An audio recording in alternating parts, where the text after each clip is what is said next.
I started off singing jingles for commercials in my college days because a college mate had a auntie or cousin or someone working in a recording commercial studio. So they called me in to rap in Chinese. So, yeah. So after it was during that job that I saw someone like go into the studio later than me and leave earlier than me. And I was like, oh, what does that guy do? And they're like, oh, he's a voiceover guy. I was like, okay. Then I found out about this industry. So I think it was about 2009 that I got my first voiceover gig. And I think it was about maybe 2009, 2010 that I got my first job as a sound engineer in this radio station called BFM. And within a year, I was like, okay, I can't do this 9-to-5 thing. So I left and I decided to pursue voiceovers full time. So I just like kind of went straight into it. And to this day, I'm still like doing voiceovers for a living. It's been good. And second part of the question, how did I get the NSR gig? That was through like open auditions, and I heard about it through my friends. And when I got there, I found out that some of the people at Metronomic were people that I've worked with before on their projects back in the day, and they liked my acting, they liked what I could do. So I was very fortunate. Went in for the audition, expecting to get like side characters and supporting cast and NPCs and all this kind of stuff, as I always do. But somehow landing one of the main role for Zuke. They call it a main role, but like Zuke doesn't say much. So. That is true. Yeah. There's like one part of the game where he talks a lot, but that's it. Yeah. Most of the times, I have like a million lines, and then Zuke has like 2. Yeah, I'll just go like, right, okay, May. Like that's it. It was still fun though. It's really good. My first video game, so I'm really, really excited. In the Malaysian voiceover industry, commercials are the bread and butter. There was an animation boom for a while. Still a few animation projects going on, but the bulk of it is still commercials. Game-wise, yes, I think this might be I don't remember what my first game was. I remember there was like this. I don't know if the project actually was completed or whatever, or whether it was released. But I was playing like some small, very, very small roles. But this would be like the first major game role for me ever. Okay, as for me, I actually went for an audition in 2008, and there I met a director, and the project actually didn't take off at all, so we didn't even create the pilot, but the director went on to other work. So then after that, he remembered me from the audition, and then he started calling me in. It's actually Brian. I'm sure you know Brian Z, right? So so I met Brian Z in that audition, and then after that he moved on to lots of other pieces of animation work, and then he just brought me along for all the rest of the jobs that he was involved with, and he brought Steven along as well because he knows Brian Z. Because the industry is really small, so that's how I got into animation. Voice acting. Sorry, that's how I got into voice acting. And I'm a little bit different from Steven in the sense that I don't necessarily do this full time because I actually have a career in advertising.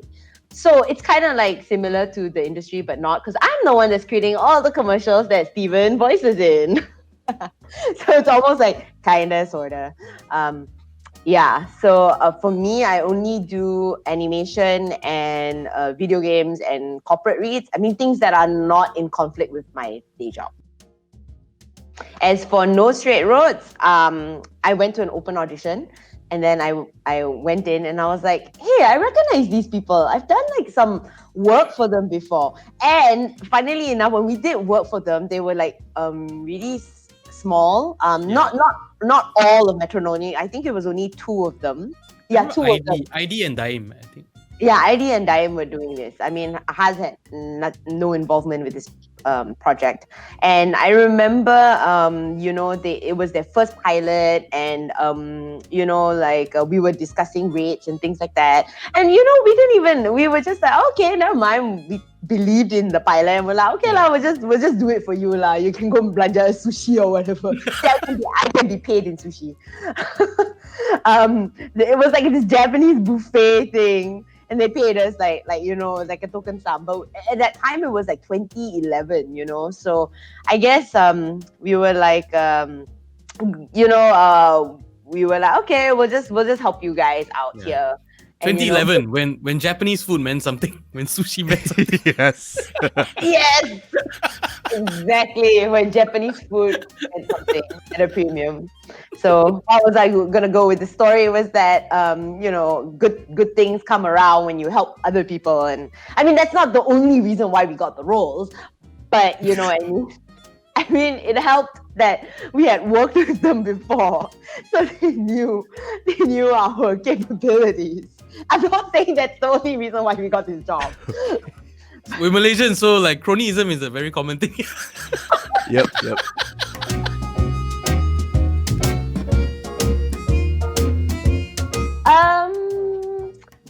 Let's see. For me, there wasn't any specific references. I guess the casting director, which was Daim, the voice director, he gave like an example from a TV show. So he was like saying before our first recording that Mayday's a little bit like the unbreakable Kimmy Schmidt, which is like a TV show. She's like really quirky, all over the place. She's not a rocker, so don't give her like, I don't know, Joan Jett kind of voice, and don't give her like a typical rocker, emo kind of voice, because that's not her as a character. But eventually, even after I watched Kimmy Schmidt, I got the character, but it wasn't, I mean, obviously it's not the Mayday voice. So I still had to create the voice. So I don't actually have any references, that I didn't actually use any references. I just created a character Bible of Mayday, put all her traits, and then figure out, okay, what kind of voice am I going to use for her? I mean, the directors already said use your own natural voice, but like the inflections and how you perform is really based on what I wrote in the character Bible. So I'm quite a cerebral actor. So I write a lot of stuff. Like in my scripts, I have like notes everywhere, and I have like a character Bible for Mayday, which I think I have here. Let me show, just for shits and giggles. Let me just find it. Oh, nice. Wow. Okay. It's Ravenclaw, and because I'm a nerd, so it's like all because game's not out yet, you have like it's like all these notes that I write about Mayday and all the production notes and all that. I wrote it in this little book.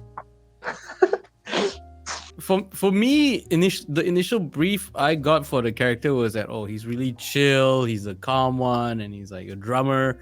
So my head instantly went to like Keanu Reeves in like Bill and Ted kind of thing, like, yeah, what's up?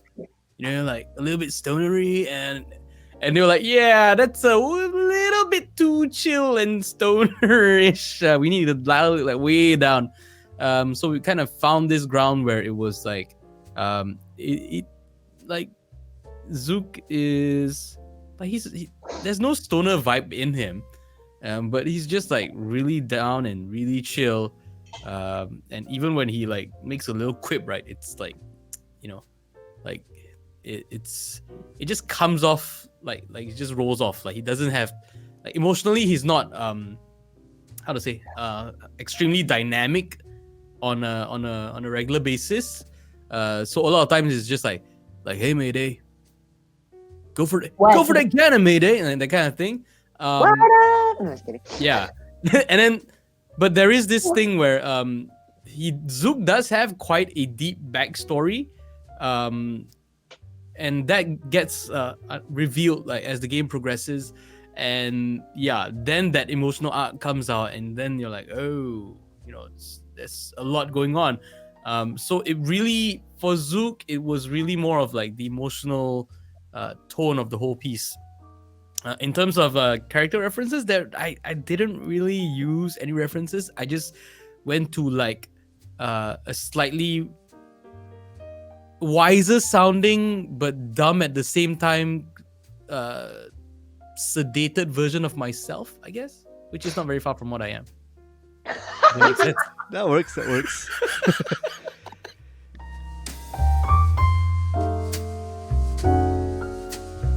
as with a lot of stuff like games and animations, the initial challenges would be stuff like, you know, the fact that the only thing you have is the script.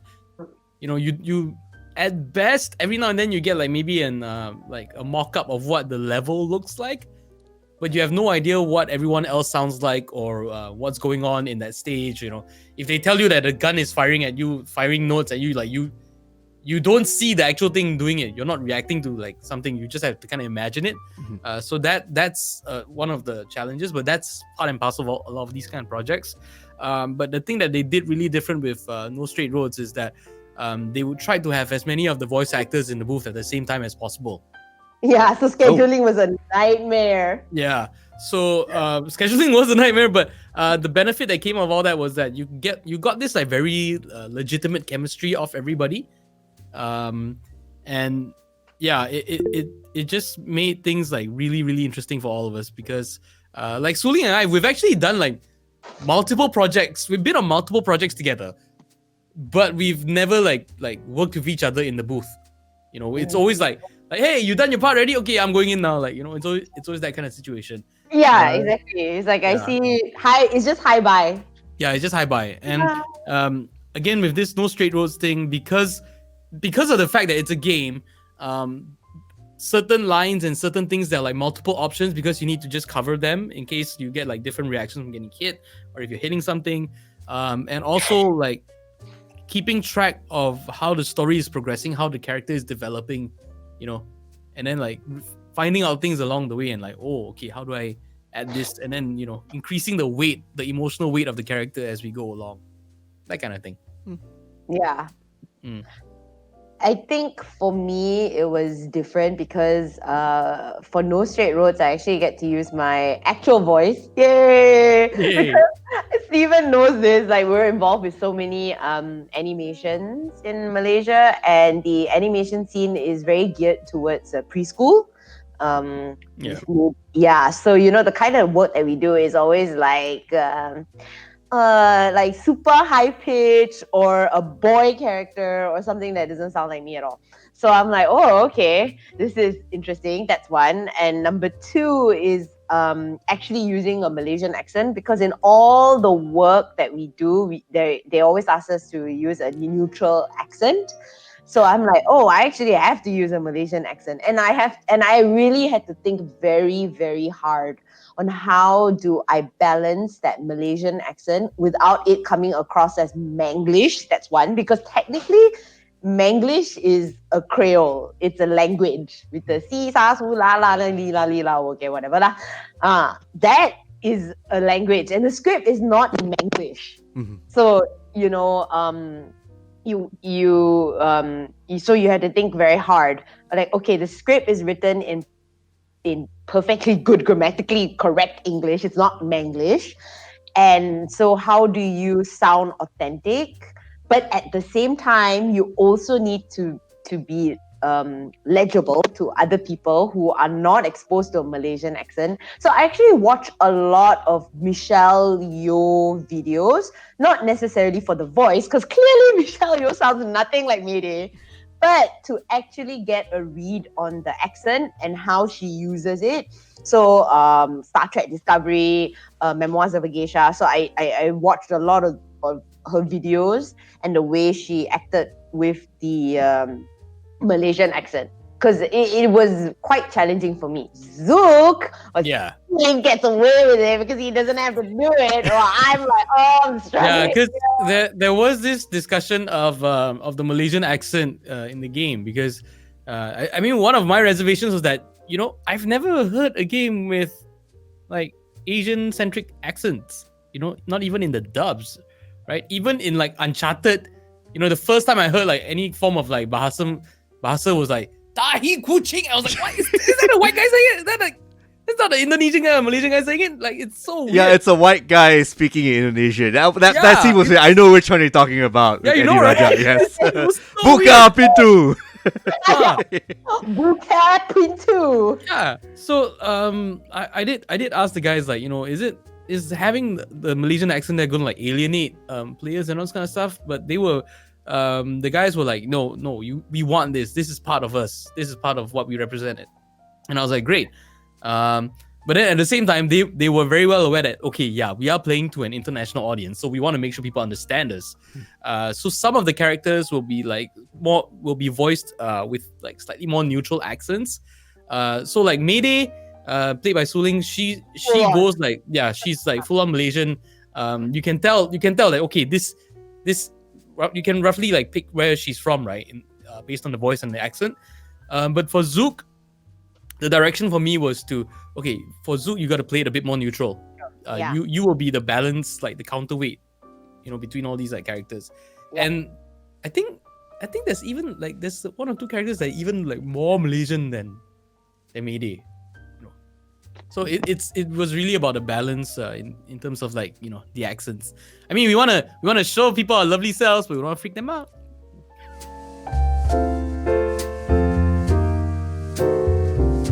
Cash up front. No, just kidding. just kidding. No, it was all good. No, no, but it's no, but the folks at Metronomic were lovely. Like everything, it was like extremely professional experience with them. One of my my personal favorite professional experiences. Same. I realize I'm saying a lot just to try and recover from this, but that's like really how I feel about it. But okay, in terms of like things I learned along the way was like, it wasn't really just the voice acting part, but like going to the studios and seeing the people working on the game, the kind of mechanics they were using.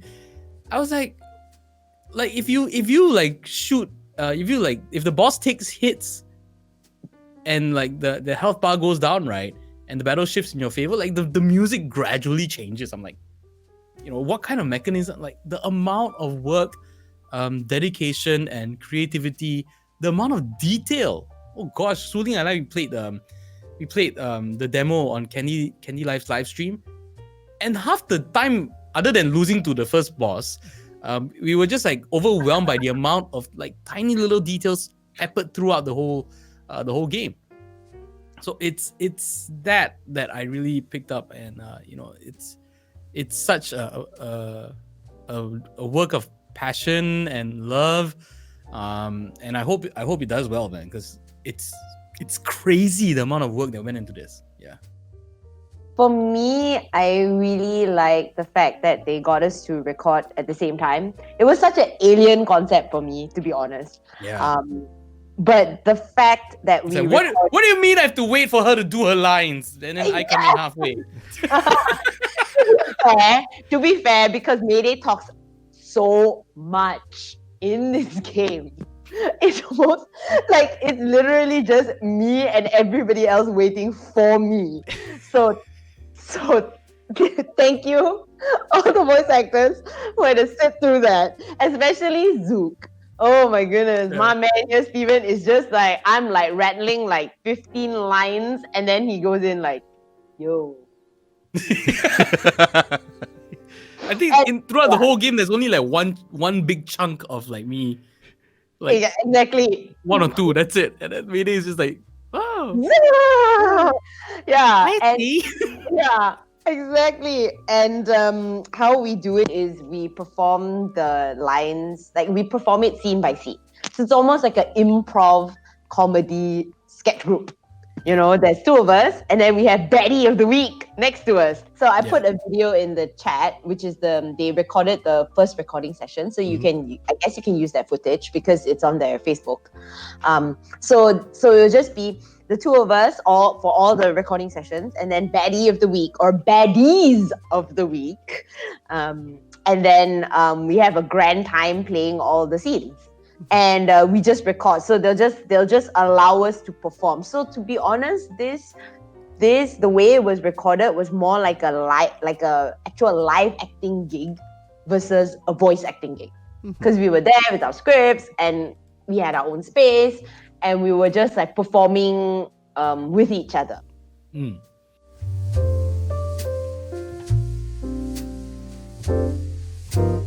Okay, guys, No Straight Roads is dropping on August 25th, so make sure you get a copy of it, digital or physical. Okay, whatever it is, just make sure you pay full price. Don't wait for the discount. Don't wait for like the summer sale.